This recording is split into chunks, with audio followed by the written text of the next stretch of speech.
tardes. El día de hoy tenemos un en vivo que quisimos hacer, ya que esta semana fue el Día Internacional de Enfermería y hoy, 15 de mayo, el Día del Maestro. Y qué mejor que conmemorarlo hablando sobre eso, la educación en la salud, aplicada en la salud. Vamos a platicar cómo es que ha funcionado, cómo es que se ha aplicado, ya que el COVID-19 nos llevó a nuestros hogares y con eso conllevó a que toda la educación se trasladara a 100% online. Y vamos a ver también cómo fue que afectó, cómo fue que benefició y la pregunta más relevante, ¿ha funcionado o no ha funcionado la educación en línea en el sector salud? Tenemos al compañero Carlos Ponce, él es licenciado en enfermería, docente de la Universidad de Colima y también trabajador de dos hospitales muy importantes en el estado de Colima. Muchas gracias por aceptar la invitación, Carlos. Un gusto, amigo Javier, ya sabes, por acá andamos, así como lo dices, trabajo para dos hospitales, Secretaría de Salud, ISSSTE y la Universidad de Colima en la Facultad de Enfermería. Muchas gracias. Y también tenemos a Ulises, el cual también es profesional de enfermería, con maestría, estudiante de doctorado y docente también de nivel superior. Entonces, agradecido con ustedes de que nos compartan la experiencia desde la parte docente y también si tenemos comentarios de alumnos, estudiantes de medicina, de enfermería, fisioterapia, todo el sector salud. También vamos a agradecer la opinión de ellos para desmenuzar más este tema tan importante para todos, ¿no? Entonces, ¿qué te parece si comenzamos, Carlos? ¿Cómo fue en el estado de Colima que se trasladaron de las clases presenciales a la educación en línea? ¿Cómo les fue a los docentes en ese cambio tan brusco para todos? Muy buena tu pregunta, Javier. Fue difícil, pero lo logramos.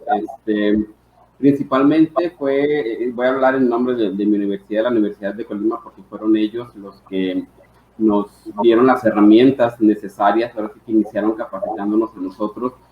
Realmente primero fue un choque, iniciamos trabajando con las plataformas que teníamos a la mano, como Classroom, por ejemplo, y ahora sí que los programas que teníamos ya listos los subimos e iniciamos con las actividades, pero conforme íbamos avanzando día con día, surgían dudas de los alumnos, surgían dudas de nosotros con el manejo de las plataformas, con el manejo de las videollamadas, la falta de relación con las nuevas tecnologías. Quizá nosotros, que me considero joven todavía, entre los 30 y 35 años, quizás se nos dificultó un poco menos, pero sí hubo que echarle la mano a los profesores que ya tenían 20, 25 años de trayectoria, que tenían mucho que dar. Entonces nos capacitaron, nos dieron capacitación al respecto de cómo llevar duelos, de cómo planificar ahora las materias y las asignaturas con apoyo de la modalidad virtual. Porque entonces, si anteriormente manejábamos 15 actividades para un semestre, lo teníamos que reducir a 8 o a 10 actividades, pero que fueran igual de fructíferas que las 15, porque no querían que agobiáramos a los estudiantes. Si bien es cierto, de manera presencial interactúas, y somos personas sociales que necesitamos saludar, de sonreír, el sentirte quizá necesario, parte de un núcleo. Entonces, sí se veía agobiado el estudiante con el simple hecho de estar frente a una computadora, pero más que nada la universidad nos capacitó en replantear los programas que ya teníamos con mediación tecnológica. Utilizaron el modelo ADI, que es un modelo estadounidense que habla de análisis, diseño, desarrollo, implementación y evaluación.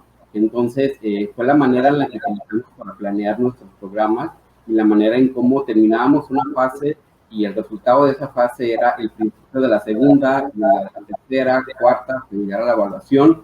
Entonces, nos funcionó bastante.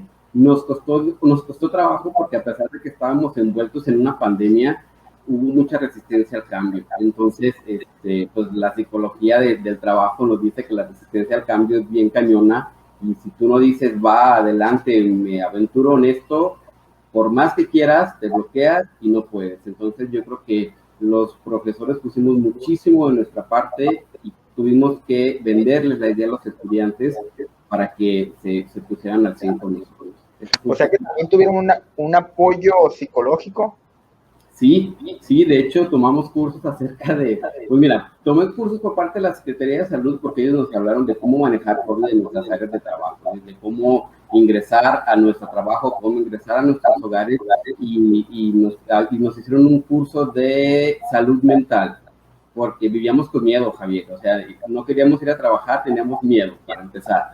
Y la Universidad de Colima nos habló de cómo afrontar o cómo ser más resilientes al cambio de la modalidad escolar a la modalidad virtual, para saber cómo manejar los estudiantes, para no sobresaturarlos, para no hacer un síndrome de burnout, pero virtual.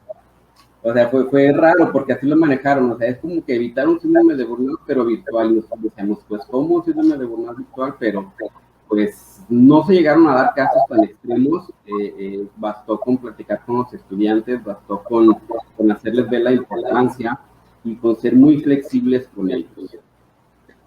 Muy bien. Y tú, Ulises, ¿cómo fue, si nos platicas un poco sobre dónde laboras y cómo fue ese cambio de la educación presencial a la educación en línea?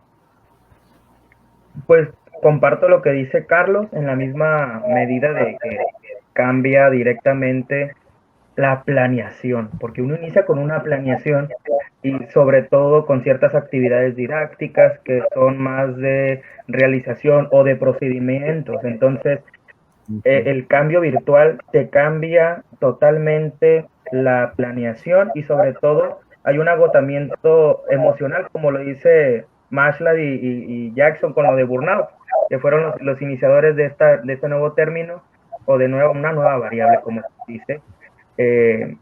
Fue un poco complejo, pero se buscaron las alternativas, igual estuvieron sobre la marcha las capacitaciones respecto al uso de las plataformas, los medios digitales y sobre todo también, no solamente nosotros, sino estudiantes, porque no solamente hay estudiantes, por ejemplo, que se les ofrece las plataformas, muchos no las usan, hay que ser realistas, muchos no las emplean, entonces para ellos es algo nuevo. Y eso es una dualidad de maestro-estudiante y la misma coordinación que es la cabecera y la asesora de todos estos procesos. En mi caso, actualmente soy estudiante de doctorado en ciencias de enfermería en la Universidad de Guanajuato. Cuando primeramente, ¿no? En marzo, cuando refiere a la SEP, ya se suspenden las clases, pero se va a seguir la modalidad en línea, ¿no? Directo a las universidades.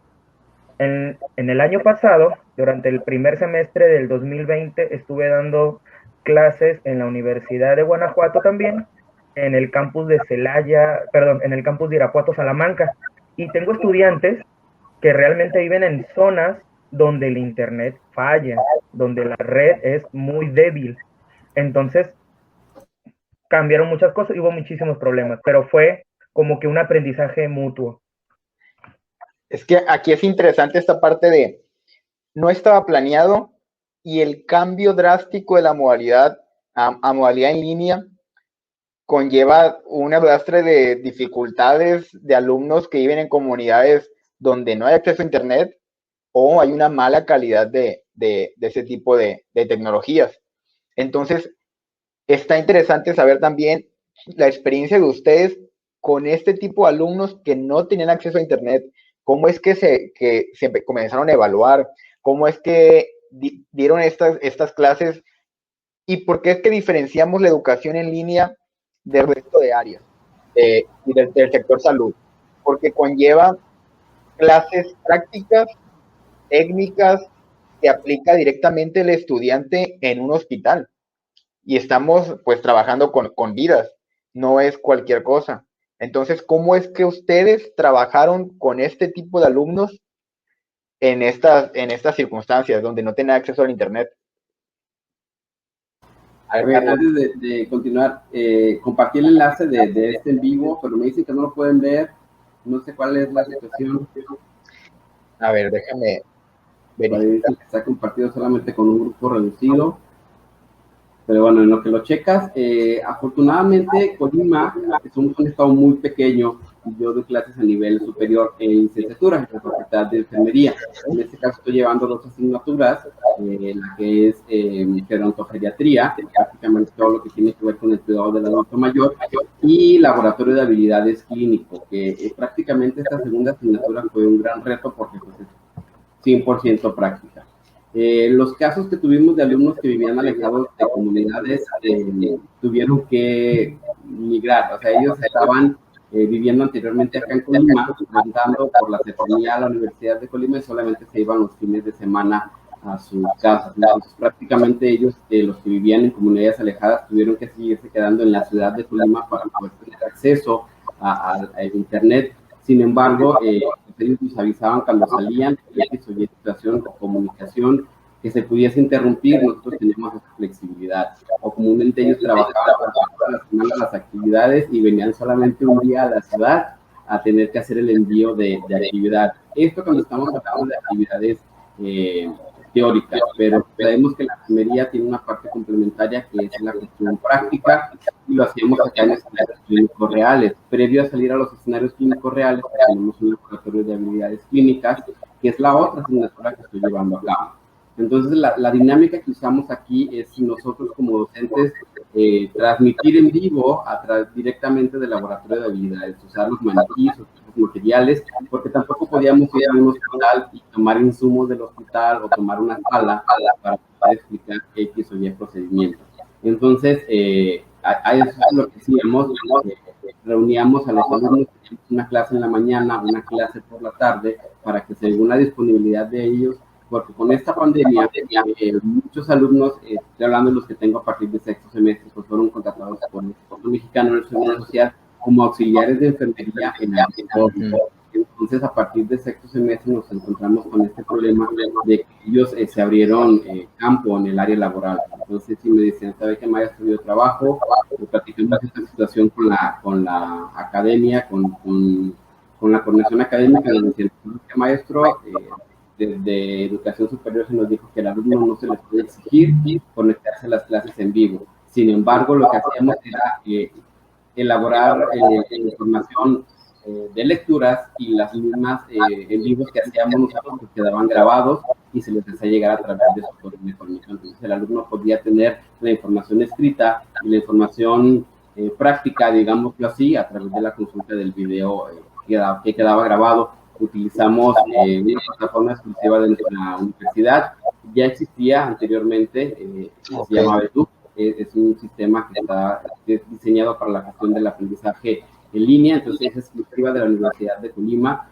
Tiene, por ser estudiante de la universidad, se nos genera una cuenta con dominio UCOL, que está traducida al dominio Gmail. Entonces tenemos acceso a todas las herramientas de Google, pero con un dominio específico para la Universidad de Colima. Entonces, al momento de que se grababan las aulas con dominio UCOL, llegaban directamente al correo del alumno y a través de Eduk, porque dejamos de utilizar Classroom, porque se nos hacía una plataforma ya poco intuitiva comparándola con la plataforma que tenemos exclusiva de la universidad. Sí, tuvieron que hacer muchas modificaciones, en ocasiones de repente no estaba disponible, pero sí se nos enviaba un correo de que estaba bajo mantenimiento y pues nada más aplazábamos un poquito las clases. ¿Y los alumnos qué tal aceptaron este tipo de modalidad? Fíjate que yo me di a la tarea cuando me invitaste de los grupos en los que tenemos, de preguntarles cuál era su opinión. Y definitivamente dijeron que el cambio fue muy grande, de que realmente al principio no les gustó, de que ellos sentían y creían que no aprendían. Pero afortunadamente nosotros en la Facultad de Enfermería de la Universidad de Colima manejábamos anteriormente el ABP, que era aprendizaje basado en problemas, y actualmente con la nueva estructura curricular manejamos ABC, aprendizaje basado en competencias. Entonces, son modelos que están muy basados en el constructivismo o en el autoconstructivismo. Entonces, nuestros alumnos están ya creados con el modelo de que yo tengo que construir mi propio aprendizaje. Entonces ellos son hasta cierto punto autodidactas. No nos llamaban maestros, nosotros éramos facilitadores, éramos guías, y entonces trabajábamos con grupos de un mínimo de 8 estudiantes a un máximo de 12 estudiantes. Y nuestras aulas eran pequeñas salas de juntas. Entonces Lo único que se les dificultó un poco pues, fue el acceso a las bibliotecas. Entonces lo que nosotros hacíamos era, nosotros como docentes editábamos el material y se los hacíamos llegar como material base. Entonces decíamos, para X actividad tienes que leer estas lecturas que nosotros te proporcionamos, pero eres libre de consultar mayores bibliografías. Se resistieron al cambio al principio, pero ellos me están diciendo que de un 100% consideran efectivo que están aprendiendo un 80%, o entre porcentajes me dijeron que entre un 80 y un 90%, pero el alumno sabe reconocer que es parte de ellos, porque ellos mismos dicen, si yo le dedico más tiempo, si yo le echo más ganas, yo sé que yo voy a aprender más. Entonces, te das cuenta cuando revisas actividades quién le dedicó más tiempo y quién lo hizo de manera expresa. Pero consideran que están aprendiendo entre un 80 y un 90%, comparando el otro 10 a 20% que les falta con la cuestión práctica. Pues creo que es alta la eficiencia de la enseñanza por parte del maestro. Si dan ese porcentaje a los alumnos, creo que la enseñanza por parte de maestros y las técnicas han sido buenas. No sé cómo les fue en Guanajuato, Ulises.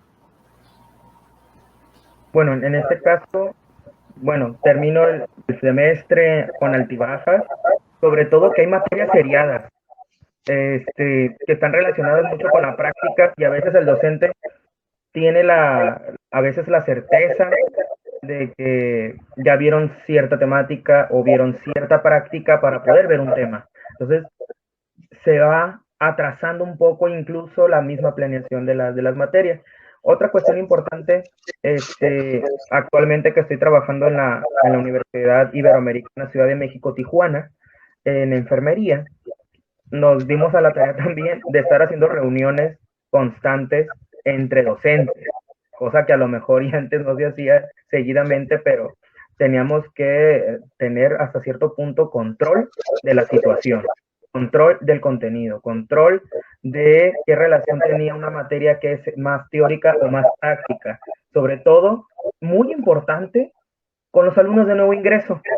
¿Qué pasó con aquellos estudiantes de primer semestre, de tercero, de segundo, con esta cuestión tan compleja de que querían ir a la práctica por las cuestiones de la contingencia de salud? No se pudo, pero buscábamos las alternativas, ¿no? Por ejemplo, para enfermería comunitaria, ¿qué hacer?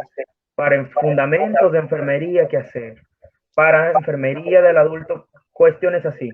Entonces, hasta cierto punto creábamos virtualmente ciertos casos clínicos para poder abordar y pensarlo y verlo desde la manera pragmática de la enfermería como una disciplina teórico-práctica, ¿no? En cuanto a la deficiencia, en cuanto a los estudiantes, igual comparto como lo comenta el licenciado, en la cuestión de que fue compleja la situación para los estudiantes. Tenía estudiantes, por ejemplo, en Irapuato que vivían en rancherías, que vivían en ejidales, donde la red a veces ni daban a cierta hora del día. De hecho, en algunas regiones de la zona del ejido de México, que está Guanajuato, ocurría una cuestión muy extraña que para mí fue incluso nueva, y que supe por parte de los estudiantes, que a tal hora se iba el internet y hasta tal hora regresaba también. Entonces, hicimos hasta ciertos cambios en horarios para poder ver las unidades de aprendizaje. Pero fuera de eso, en lo que respecta en mis materias, que son más la enfermería comunitaria, la investigación, la epidemiología, la estadística, sobre la marcha y creando nuevos ejemplos, tallerear más las sesiones educativas, más bien fue tallerear. En mi caso me funcionó mucho crear talleres, crear como que casos, a imaginarlos, ¿no? Y pues sobre la marcha fue una experiencia totalmente innovadora. Y nos comentas, Ulises, que no tuvieron prácticas hospitalarias. Desde el lado docente, ¿ustedes cómo ven que los alumnos hayan perdido todo este año de prácticas hospitalarias? Porque este es un punto central, un pilar, la práctica para el alumno. Ustedes desde el lado docente, ¿cómo ven esta eliminación de prácticas en el año de pandemia? Bueno, creo que fue necesaria, pues obviamente estaba designada desde las instituciones centrales de salud en México, Entonces fue en punto de que ya no se van a aceptar ni prácticas ni profesionales. Hablando de especialidades también, no solamente en el ámbito universitario, sino también en los posgrados pasó lo mismo. También terminé el semestre, de hecho, el día de ayer con la especialidad en quirúrgica, de enfermería quirúrgica, dándoles las materias de investigación a estudiantes en la Ibero Tijuana. Entonces, ellos perdieron un año, o sea, un año completo. ¿Por qué? Porque ellos iban en cuarto semestre, cuando deberían de haber pura práctica, pero desgraciadamente el sector salud, o sea, se prohibió por la misma cuestión de la contingencia. Perdieron todo un año, o sea, duraron todo un año sin clases, sin ir al hospital, y se atrasaron en sus proyectos de vida, tanto académicos como personales. Entonces, sí, o sea, fue un estrés para ellos total, fue un estrés académico, llamándolo estrés académico, claro que fue. Y estás hablando de que fue a estudiantes del área quirúrgica. Para los que no conocen mucho del sector salud, el área quirúrgica es en su mayoría práctica, y en este año de pandemia se eliminó totalmente, como dices tú, por una instrucción gubernamental. Se eliminaron las prácticas para estudiantes del área de la salud. ¿Y cómo es que afectó esto a los estudiantes? No sé si nos puedas compartir tu opinión, Carlos, desde la parte docente. ¿Qué opinas sobre esta eliminación de prácticas? Mira, a nosotros ahora sí que nos agarró la pandemia. Prácticamente yo estaba dando clases en séptimo semestre cuando vemos el módulo de administración en enfermería. Entonces, hasta cierto punto en esa materia, quizá el alumno no tenía tanto problema porque ya había terminado prácticamente los módulos prácticos y estaba a punto de irse a la pasantía. Entonces, la cuestión administrativa del área de enfermería, pues bueno, la administración es muy universal y aplicable a cualquier situación del área de enfermería, específica según los hospitales. Pero en este momento se da el tiempo de la admisión, como lo decía bien el maestro Ulises. Hay alumnos que ni siquiera han pisado la facultad de enfermería. Los que tenemos ahorita en primer año, que es segundo semestre, no han pisado ni siquiera el laboratorio de habilidades, ni los auditorios, y mucho menos las aulas. Entonces, no nos preocupamos tanto por esta situación, porque primero y segundo son bases, son teorías, son modelos teóricos del área de enfermería.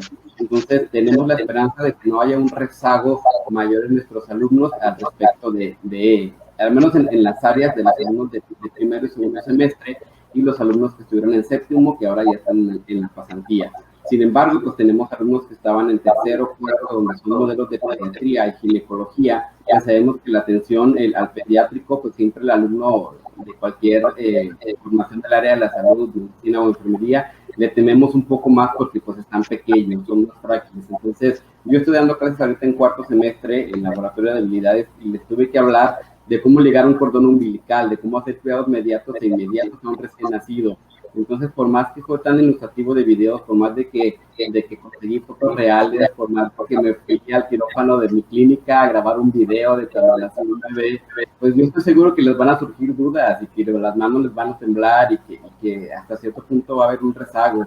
Pero te aseguro que hemos hecho lo posible y nos hemos empeñado el máximo para que el alumno teóricamente esté bien preparado para que al momento de que llegue a un campo, al momento de que vea, relacione la cuestión teórica con la práctica. Y siempre hemos dicho, se vale decir, no lo he hecho, creo de primera vez y lo hago la segunda. Siempre les hemos dicho que nunca digan, no sé, puede decir, en este momento no estoy preparado, te veo hacerlo y hago lo que sigue. Entonces, los hemos formado con esa mentalidad de que estén teóricamente bien preparados para cuando lleguen al campo en el que estén haciendo esta situación, se vean empapados y puedan ejercerlo. Tenemos la misma situación porque tenemos alumnos de enfermería quirúrgica y llevaron todo el primer semestre que fueron bases, ahorita en el segundo donde prácticamente es todo lo práctico. Estamos ya en semáforo amarillo en Colima. Tenemos pocos alumnos en la cuestión de enfermería quirúrgica, si no recuerdo nada más tenemos 15, entonces están trabajando en grupos de 5 alumnos por días diferentes en el laboratorio de actividades clínicas. Entonces el maestro sale del campo laboral real y va y los capacita en el campo simulado. Entonces, sabemos que no es lo mismo, sin embargo, están llevando la cuestión teórica, están conociendo los materiales, están conociendo la cuestión de la cuestión quirúrgica. Entonces, se está haciendo lo posible porque muchos alumnos pensaron en decir, me quedo en stand-by hasta el semestre y me espero un año para salir a práctica. Sin embargo, pues no se vio un panorama muy alentador porque pasaban los días, las semanas, los meses, ya tenemos un año y pues el alumno no desistió. Afortunadamente no hemos tenido ¿No hubo bajas? excepción, ¿no? Afortunadamente no. Tenemos reunión cada mes en las academias, son los maestros en completo, y tenemos reunión cada final de cada actividad en las academias. Nosotros trabajamos por grupos académicos, tenemos un presidente, un secretario, los encargados del cuerpo. Entonces, terminamos la actividad y de esa actividad vemos qué tan funcional fue, se evalúa para con los alumnos y decimos, al alumno se le dificultó esta parte. Entonces, la actividad se modifica y la actividad se va acoplando a las situaciones que van pasando. Si es que nos vemos todavía envueltos en esto para el próximo año, poder aprender de los errores que llegamos a cometer y si no errores de las áreas de oportunidad que se tienen, porque nosotros lo que hicimos fue preparar módulos. Si anteriormente teníamos campo clínico, tutoría y otra materia relacionada, lo que hacíamos, juntábamos estas tres materias y hacíamos un módulo. Entonces llamábamos módulo de atención al adulto mayor, y en esa materia estaba campo clínico del adulto mayor, cuidado del adulto mayor, geriatría y gerontogeriatría. Entonces utilizábamos esa técnica de agrupar materias para no solicitarle 15 actividades, pero solicitarle 10 actividades, pero de esas actividades le abonaban a las 4 materias. Entonces planificamos y fue un trabajo muy arduo y muy pesado porque nos contábamos los maestros de todas las áreas, de todas las materias afines, y entonces trabajamos por módulos. Entonces es el módulo fuerte que tiene englobadas 2, 3 materias, que es lo máximo, y de ahí es más las otras materias se agrupaban.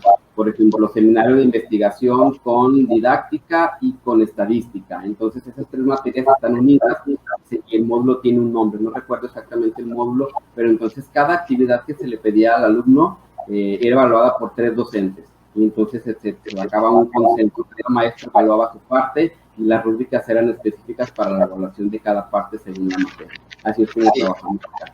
Entiendo que esta parte fue para disminuir también las horas clase hacia el alumno. ¿Y cómo ves esta parte que sería disminuido las horas clase? Si viéndolo por fuera de manera general, serían las mismas horas que llevaría el alumno de manera presencial. Sí, definitivamente la descarga de horas fue para con el alumno. Con nosotros como docentes prácticamente si estábamos contratados con 20 horas, trabajábamos 40 horas a la semana, trabajábamos 50, porque teníamos que estar siempre preparados y siempre listos para la duda del alumno. Definitivamente. Sí, disculpa, es algo que los estudiantes que vean este video no saben, o muchos padres de familia dicen, es que el estudiante está haciendo todo el trabajo y el maestro no está haciendo absolutamente nada. Y tú bien comentas, y tenías 20 horas, trabajabas 40. Sí, definitivo, ¿no? De hecho, en nuestra universidad, acá, llegamos a tener protestas de estudiantes que decían, porque dentro del recibo se les cobraba una cuota por laboratorios y una cuota por uso de bibliotecas, para el mantenimiento de la biblioteca, el mantenimiento de libros, la compra de material. Nosotros como área de la salud pues usamos desde agujas, jeringas, punzocats, gasas, guantes. Entonces todos esos materiales sociales se tenía que comprar. Ellos hicieron una manifestación junto con la Federación de Estudiantes Tolimenses donde decían, bueno, no me cobras la cuota de laboratorio, no me cobras la cuota de talleres, porque no me los estás haciendo. Entonces, el alumno no entendía que parte de esas cuotas pues también era para pagar al docente, para el docente que estaba contratado por 20 horas y trabajaba 50 horas a la semana. Entonces, la universidad optó por dar un plan de financiamiento. Entonces, si el semestre lo tenían que pagar en una sola exhibición, la Universidad de Colima dijo, si tú tienes la necesidad o si no puedes pagar ni ahorita, no hay problema, estudia y te divido tu cuota en 3 mensualidades o en 6 mensualidades, en lo que abarcaba un semestre. El máximo era de una mensualidad hasta 3 meses, no recuerdo mal, o 2 exhibiciones. Fue la manera de que se explicó al alumno.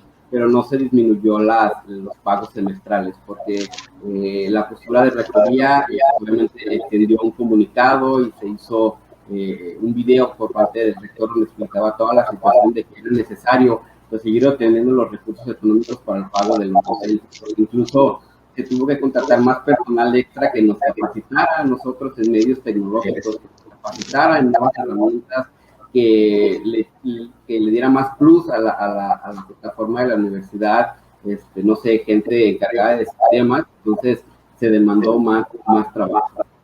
Sí, bueno, Carlos, te fue muy bien a lo que veo por la parte del apoyo de la universidad.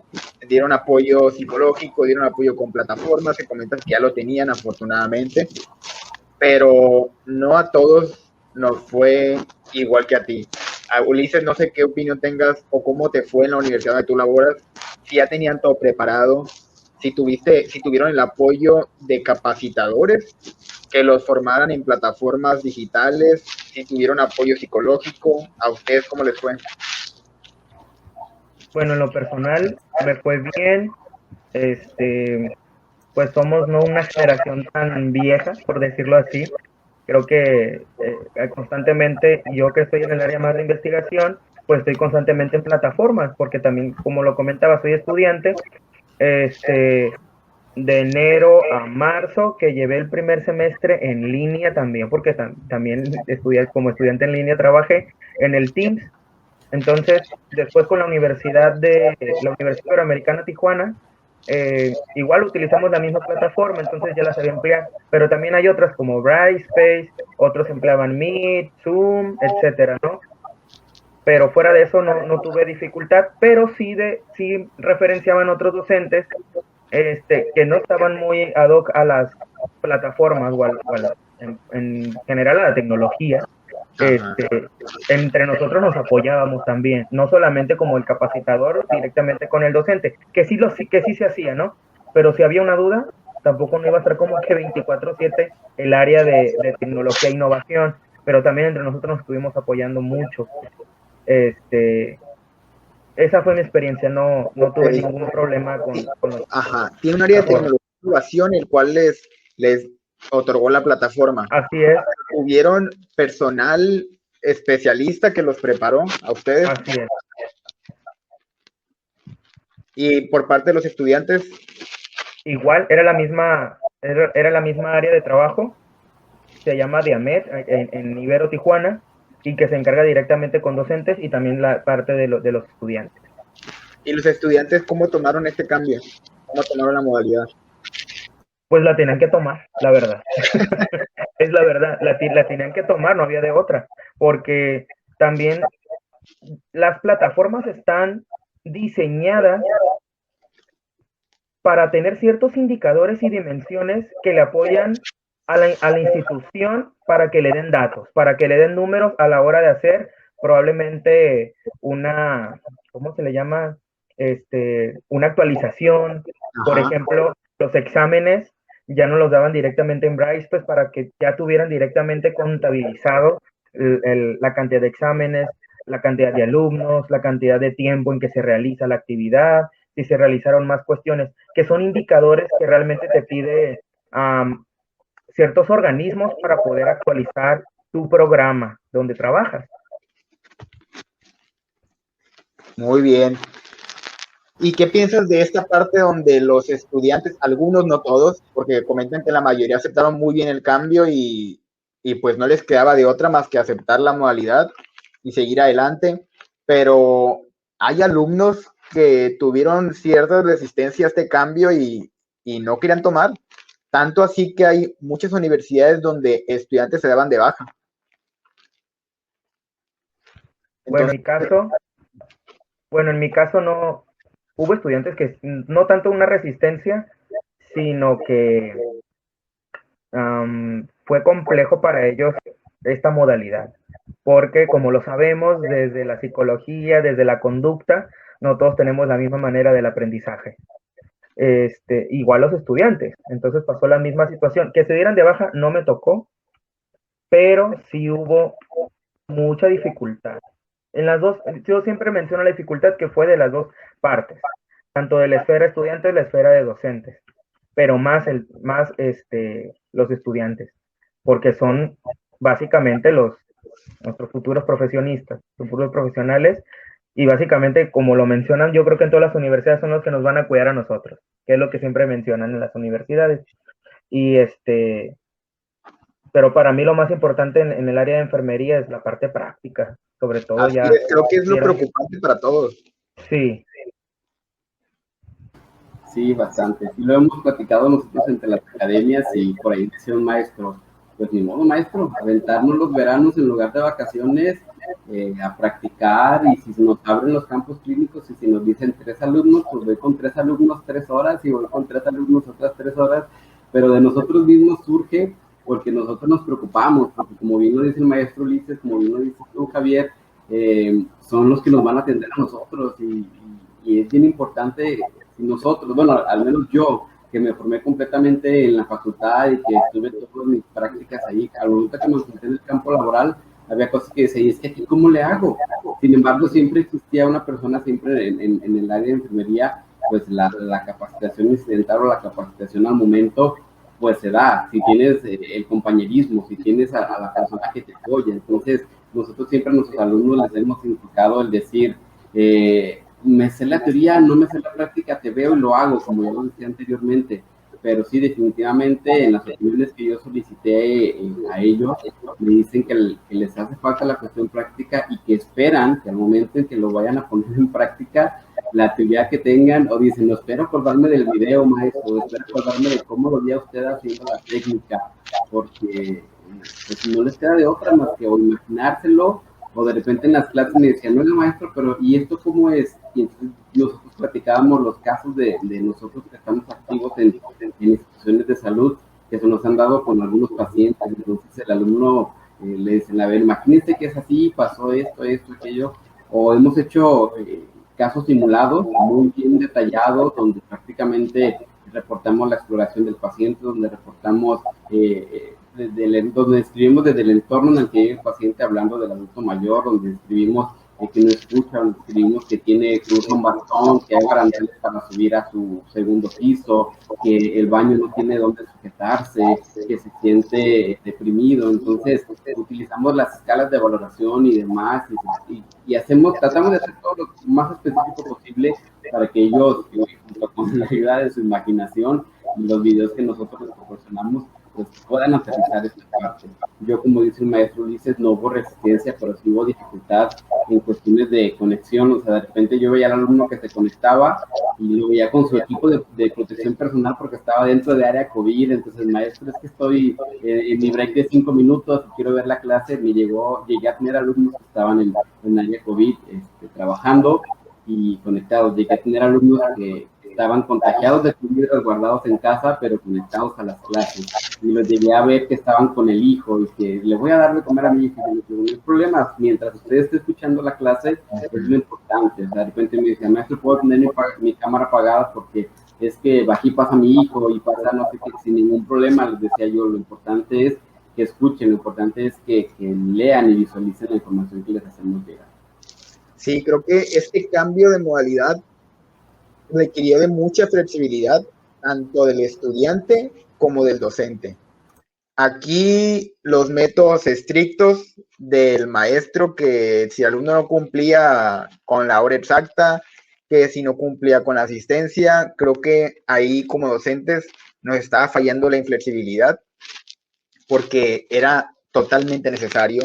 Fallas de internet, inaccesibilidad al internet, cada uno teníamos pues diferentes dificultades económicas, de salud, sabemos la cantidad de personas que han fallecido por COVID, entonces cada uno vivió o está viviendo de manera diferente esta pandemia y los estudiantes son parte de este grupo que está viviendo esta pandemia. No hay que decir que el estudiante tiene el 100% del tiempo libre o que vive en un mundo muy bonito, porque vivió exactamente lo mismo que toda la población.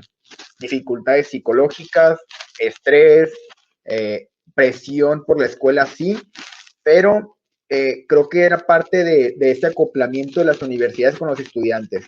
Como dicen, hay universidades que sí se acoplaron y disminuyeron la carga horaria porque era lo que se tenía que hacer en la mayoría de ellas. Esto a fin de cuentas era para beneficio del alumno y beneficio de la universidad, porque si afectamos la educación de los alumnos del sector salud, afectamos el futuro de todo el sector. Por eso es tan importante este tema, porque es el presente de los estudiantes de carreras del área de la salud y el futuro son estos estudiantes que van a estar en un hospital en unos años más. Entonces, bien decía Ulises, ellos van a ser los que nos van a cuidar en un futuro y por eso es tan preocupante el que no hayan tomado esas prácticas profesionales, el servicio social, las prácticas hospitalarias, las prácticas de comunidad que también se llevan a cabo. Todo esto fue totalmente descartado cuando llegó la pandemia. Entonces, es preocupante por ese lado, ¿no?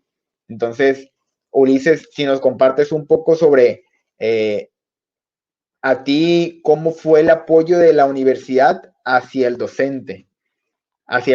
¿Cómo fue, si hubo flexibilidad con los alumnos, si tuvieron alguna indicación especial por parte de las universidades donde trabajas tú?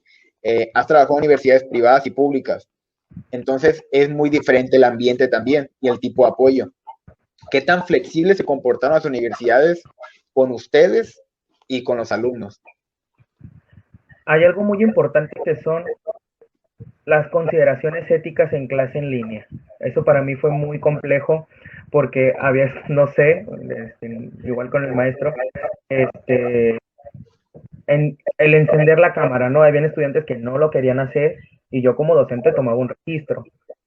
Y resulta que apenas la universidad estaba actualizándose en un reglamento virtual para llevar esta modalidad virtual. Entonces, en clase uno dice, no, ya tanto tiempo de retardo es accesible, ya después ya no entras a clase, ¿no? En este caso es totalmente diferente. A lo mejor el estudiante ni le falla el internet y no entra porque pues a lo mejor va a entrar tarde o hizo otra cosa. O sea, ha pasado y los he cachado. Incluso en línea he tenido ese tipo de casos, ¿no? Pero, por ejemplo, a la hora de hacer exámenes, porque hay docentes que somos muy instrumentalistas a la hora de querer aplicar una escala cuantitativa para poder evaluar y que realmente a veces la materia te lo pide hacerlo así, cuando son más teóricas. Sí, me apoyé directamente del asesor y buscábamos unas estrategias de evaluación. Para mí fue lo difícil. Para mí lo difícil no fue tanto llevar mis materias. Para mí lo complejo fue la evaluación a mis estudiantes.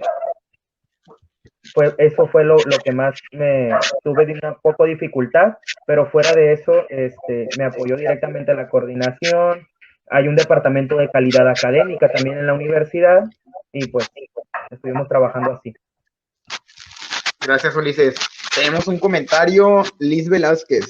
Dice, hola, yo soy estudiante de enfermería de tercer semestre y mi duda es, ¿qué pasará con nosotros, los cuales apenas empezamos la carrera, de lo que platicamos hace un momento, que tenemos estudiantes de primer grado que no han pisado un hospital hasta ahorita? Dice, ¿nos darán algún curso extra al entrar en presencial sobre las prácticas perdidas, puesto que no es lo mismo lo teórico a lo práctico? ¿Qué opinas, Carlos? Sería importante saber de dónde nos escribe Liz. Acá en la Facultad de Enfermería no se ha planificado algo en específico, sin embargo, en la academia, al menos en la que yo he estado, sí se ha hablado de ponernos al corriente como los veranos de investigación existen, así como que los veranos de actualización, los veranos intensivos de práctica clínica, digámoslo así.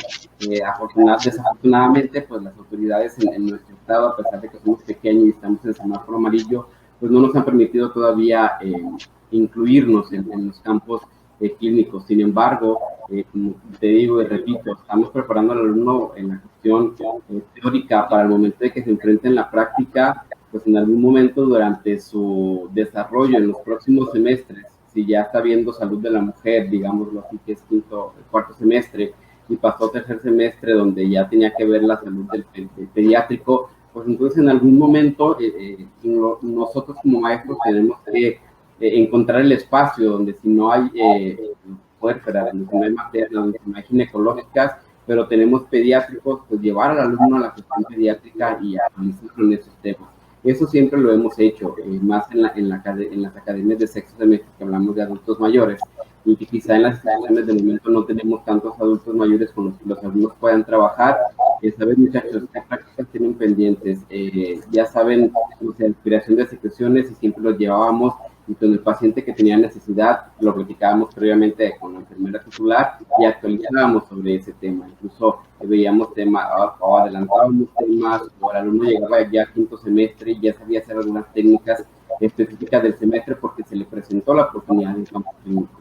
Entonces no perdemos la esperanza ni la fe en decir, al momento que regresemos en campo clínico, en algún momento vamos a poder hacernos un espacio y poder actualizar al alumno en los temas que vaya trazado, o poder adelantar los temas que vengan en un futuro. Pero no tenemos un plan establecido de decir, cuando regresemos a campo clínico, vamos a regresar al tercer semestre. No, porque incluso el semestre pasado no se llevó laboratorio de habilidades, entonces el alumno solamente se formó en cuestión teórica. Sin embargo, se vio la oportunidad, y como pasamos a semáforo amarillo, dejamos de estar en rojo, a algunos maestros se nos permitió ya poder ir al laboratorio de habilidades y poder transmitir desde ahí en vivo con el apoyo de los maniquíes, con el apoyo de material real, y dejar de utilizar fotografía, que solamente utilizar videos de YouTube y demás. Entonces, no tenemos un plan específico, sin embargo, sí lo hemos platicado entre las academias y tenemos pensado hacer eso, encontrar espacios de tiempo muerto, que prácticamente nunca lo hay en el área de la salud ni en el área de enfermería. Siempre tenemos algo que hacer y si no necesitamos. Entonces, sí tenemos queremos tomar esa oportunidad de que en el momento de que regresemos a campo clínico, poder ir un poco hacia atrás al momento de que se presente la oportunidad de que pueda practicar X o Y situación de la práctica.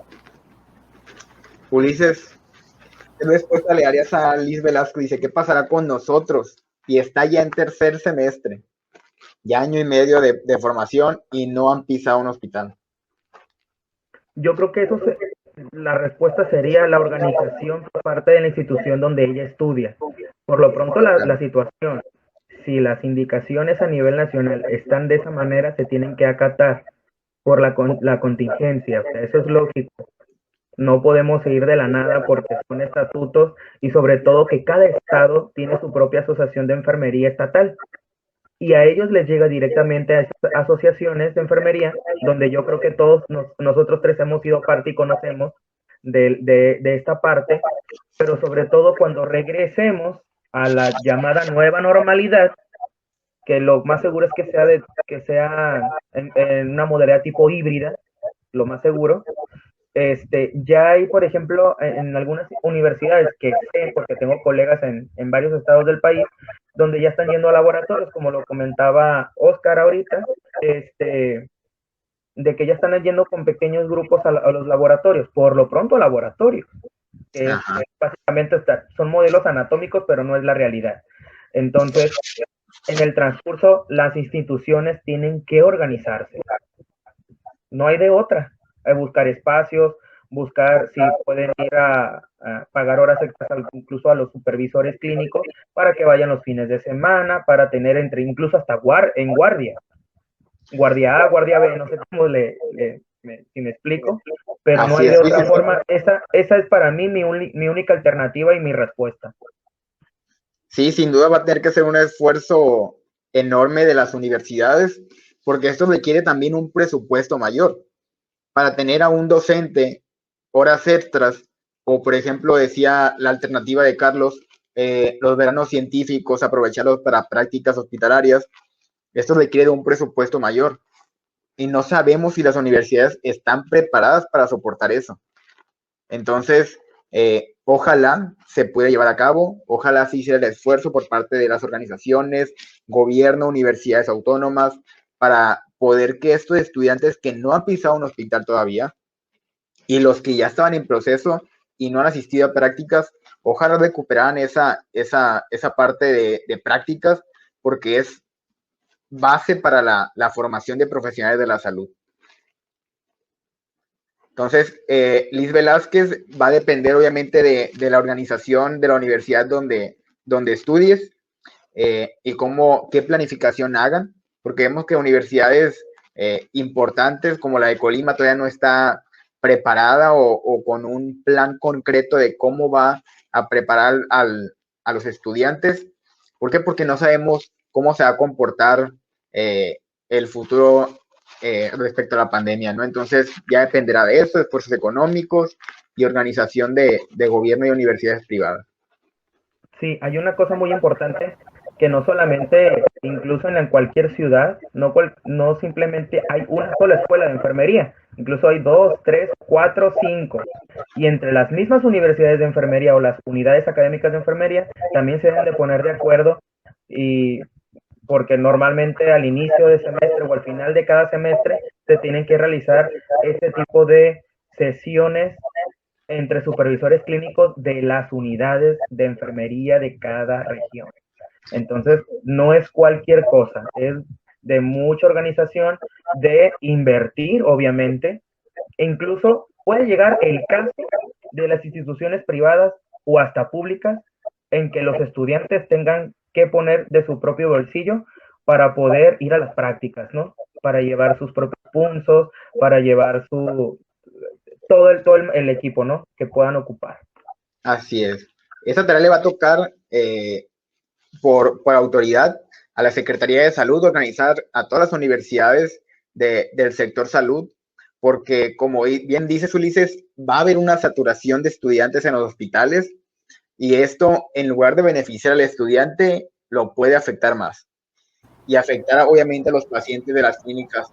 Entonces, ojalá exista una organización por parte de las autoridades, que es Secretaría de Salud y CIFROS en este caso, y pues esperemos buenos resultados, ¿sí? Entonces, se nos llega ya los últimos minutos y la pregunta clave aquí que les hago a los dos. ¿Ha funcionado la educación en línea en el sector salud? Carlos. Mira, definitivamente somos muy optimistas. Yo puedo decirte, hablando por mí y por mis estudiantes, por el proceso que he visto, la manera en la que hemos evaluado, la manera en la que han realizado sus actividades. Y como ellos mismos me dicen, profe, yo me siento capacitado entre un 80 y un 90% con lo que usted me ha enseñado y con lo que me han enseñado los demás maestros. Creo que no del todo, no es lo más adecuado, porque yo siempre he dicho, no aprendes a instrumentar cirugías a través de una pantalla, no aprendes a canalizar a través de una pantalla, porque incluso en la facultad pues tenemos simuladores virtuales, y entonces tú llegas y sientes el brazo y pues es otra cosa. Pues yo creo que no es lo más adecuado a enseñar áreas de la salud que son prácticamente relacionar teoría con práctica a través de este modelo. Sin embargo, no podemos parar la educación, no podemos dar más rezagos. Si bien es cierto, los alumnos se pueden rezagar, pues bueno, que se rezaguen un 20 o un 30%, pero no un 100%, no parar de educarlos. Continuar a través de las plataformas, utilizando las aplicaciones que tenemos, videos, nosotros que ya tenemos abierto el laboratorio para poder transmitir desde ahí, pues bueno, hacerlo de manera simulada. Definitivamente creo que no es lo más adecuado y no funciona del todo la cuestión virtual para las áreas de la salud. Sin embargo, nos hemos visto obligados a hacer uso de estas herramientas. Y es por la cuestión de necesidad. Acá en Colima dicen es que la carga hace andar el burro. Entonces tuvimos pandemia, si nos llegaron limones, pues hicimos limonadas. Si nos llegó pandemia y teníamos medios electrónicos, pues hicimos mano de ellos y aprendimos a utilizar herramientas, aprendimos a utilizar aplicaciones, plataformas. La misma Universidad de Colima creó una propia plataforma llamada EBPraxis, donde ahí nosotros como docentes podíamos hacer nuestros exámenes, darles tiempos, programarlos, dejarlos abiertos, y había alumnos que decían, maestro, es que no me pude conectar porque estaba trabajando. Entonces la flexibilidad jugó un papel muy importante, la flexibilidad, la empatía, el recordarte tú como estudiante cómo viviste, porque todos pasamos por esos asuntos, y estando formados de una manera presencial, llegábamos a campo clínico y aún así teníamos miedo. Entonces hay que estar preparados instituciones públicas y privadas y escuelas y facultades de enfermería en que nuestros alumnos pueden presentar este rezago. Acá decía el maestro Ulises, requiere de mucha logística, el preparar, organizarse entre las instituciones. Acá en Colima sabemos cuándo van los estudiantes de CONALEP, cuándo van los estudiantes de la Universidad de Colima, cuándo van los estudiantes de X o Y escuela a los campos clínicos, porque ya decimos lunes y martes es de CONALEP, miércoles y jueves es de Universidad de Colima, viernes y sábado es de X o Y universidad. Entonces acá ya estamos organizados y no podemos decir, yo llevo a mi estudiante el jueves a que presente un ordinario. No, porque este campo clínico ya está ocupado por otra institución. Entonces acá ya estamos así, ¿no? Y por más que digamos, nos vamos a ir a hacer veranos, pues bueno, vamos a tener que utilizar una estrategia para en horarios o turnos o ver de qué manera rescatar esta situación con los estudiantes. Entonces yo concluyo que no es lo más ideal formar estudiantes en área de la salud a través de medios electrónicos, pero esta pandemia nadie la pensó. Yo jamás llegué a pensar vivir una pandemia como la que estamos viviendo. O sea, esto va a quedar en los libros, esto lo vamos a leer, lo van a leer nuestros hijos, nuestros nietos, y van a decir, oye, mi papá, mi abuelo, mi tío vivió en este tiempo, ¿cómo le habrá hecho? Hicimos magia prácticamente. Entonces, creo yo que estamos rescatando de la mejor manera a nuestros estudiantes para evitar un rezago educativo mayor, y creo que de eso están conscientes ellos, padres de familia, Secretaría de Salud, Secretaría de Educación Pública, privada y demás, porque va a existir el rezago en X o Y porcentaje, definitivamente. Así es, muchas gracias, Carlos. Y para dar un contexto más a este tema, bueno, acá nos contesta Liz, que nos comenta desde Ciudad Victoria, Tamaulipas. Ya que le preguntabas, Carlos, desde dónde nos escribía, depende de la universidad, le preguntabas, desde Victoria, Ciudad Victoria, Tamaulipas. Entonces, la respuesta o la opinión o sugerencia ya quedaron aquí establecidas. Ojalá las autoridades se coordinen para beneficio de la población y los estudiantes, ¿no? Les comentaba, la educación en línea, de un contexto adicional, la educación en línea comenzó desde 1850. Con esto que voy a entender, la educación en línea no es nueva. Sin embargo, nos vimos obligados, bien dice Carlos, a todos los educadores con sistema presencial, trasladarnos a la educación virtual, la educación a distancia. Entonces, no es nueva, sin embargo, esta pandemia nos obligó a trasladarnos a lo virtual, por lo tanto, nos dice que no estábamos preparados para este sistema. Es la parte que se ha vuelto un problema o una dificultad tanto para estudiantes, maestros y autoridades. Entonces, sigo con la pregunta, Ulises, ¿ha funcionado la educación online en el sector salud? Respecto a eso, a veces soy entre muy pesimista o demasiado concreto realista, ¿no? Pero yo lo considero un 50% factible. En un 50%, o sea, somos una disciplina pragmática y necesitamos la parte práctica y teórica, no solamente la teórica. Porque dentro de las 4 áreas de la enfermería, desde la gestión, desde la docencia, desde la investigación y la clínica, llevas prácticas y necesitas dialogar con personas, abordar a seres humanos. Esa es la parte de enfermería, o sea, no hay de otra.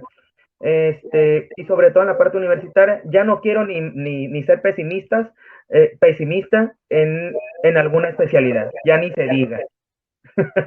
Y sobre todo si es en el área clínica, ya no quiero ni decir, incluso en las especialidades de enfermería comunitaria o de medicina en familia, igual. Pero sobre todo rescato algo muy importante antes de concluir, de que la manera virtual creo que nos aperturó a estar en Facebook y meternos a ciertos grupos donde hay grupos de enfermería, donde hay colegios que empezaron a hacer sus reuniones académicas virtuales, donde hubo mucha afluencia, hubo congresos internacionales virtuales de enfermería comunitaria, de clínica, muchos cursos sobre COVID, y rescato esa parte de que realmente como gremio vamos poco a poco.